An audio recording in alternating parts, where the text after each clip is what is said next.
Hello everybody, in this video we are going to go over how to make a hose attachment for the Shopvac. We got water in our basement due to a lot of rain and old footer drains and a myriad of issues, but that's a story for another day.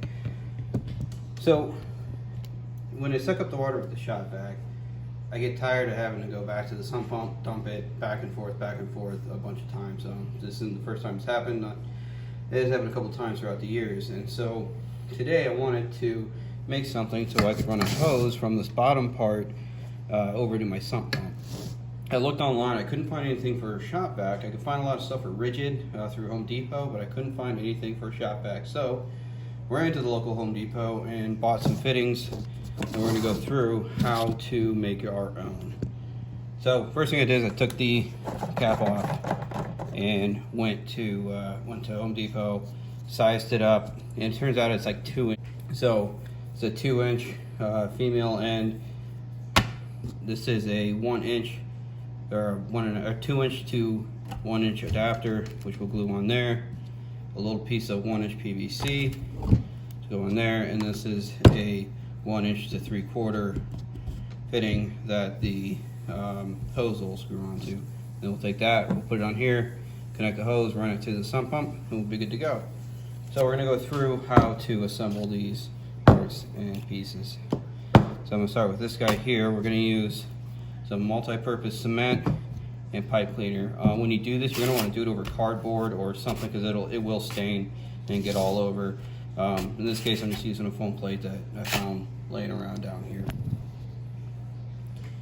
So we're going to take our primer, and if I haven't used it in a while, I find that sometimes I got to get a wrench, just give it a little twist, because it'll kind of dry and it gets hard to take off. So you have the paint or the cleaner, and then we're going to have our glue. Now, if you haven't used this stuff before, it is runny and it will get everywhere, like I said, and it'll stain. But you just take it, you dip it, kind of clean the inside here. You want to make sure everything's coated so that it's there, everything's clean. And then we'll do the same thing on this one. Just kind of work it around and make sure that it's fully clean. You can see how good it is, because it just takes off that ink that's on that pipe from the barcode and everything. So typically on something like this, I'm going to clean all the pieces right now. If I was doing this for a waist or something, I would kind of do it individually, just to make sure that nothing gets on them or gets cruddy.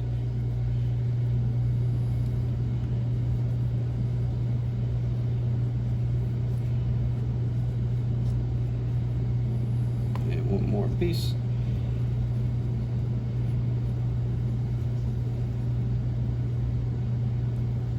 And cleaner is done, so I'll put the lid back on that.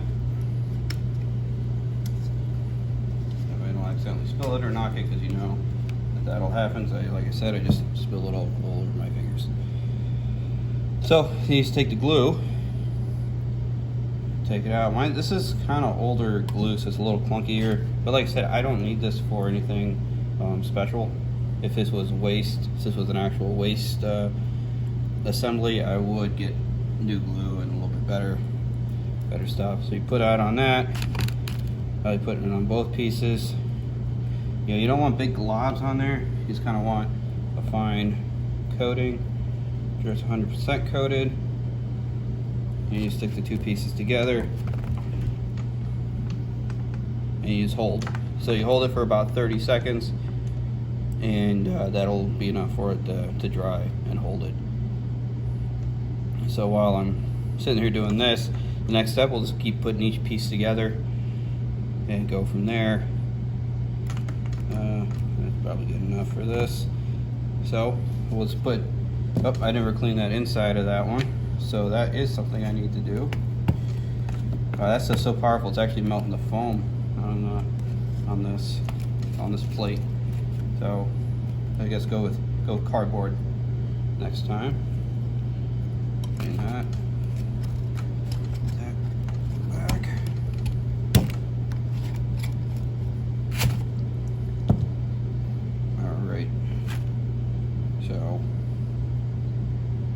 drop some glue. Make sure it's all coated. Like I said, make it a nice thin coat. Doesn't have to be a ton. Actually, the more glue, the worse, because it can make a bad connection.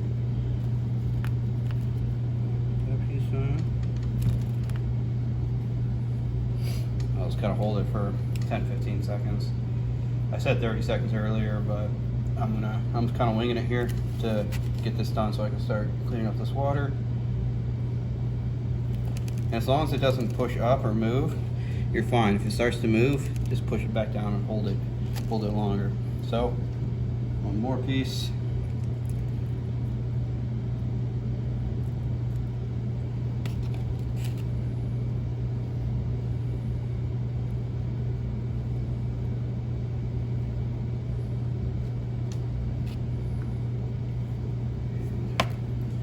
Set that one on. There we go. 2, 3, 4, 5, 6, 9, 10. Alright, so that's all assembled. So I'm going to let that dry for a few minutes before I attach it to the Shopvac. And once it's ready to go, we will get that. Alright, we got our piece fully built, fully assembled, and we're good. Here's the other end of the hose, just to show you. It is a 3/4 inch fitting, so I'll screw right on there.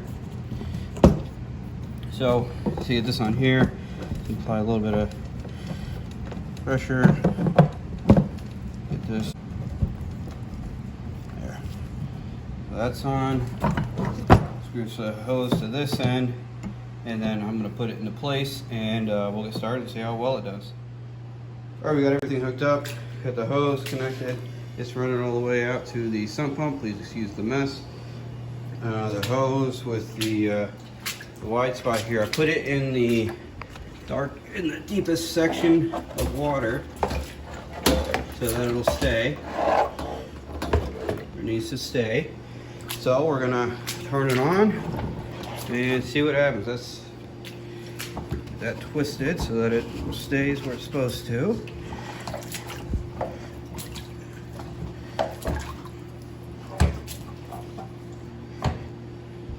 All right.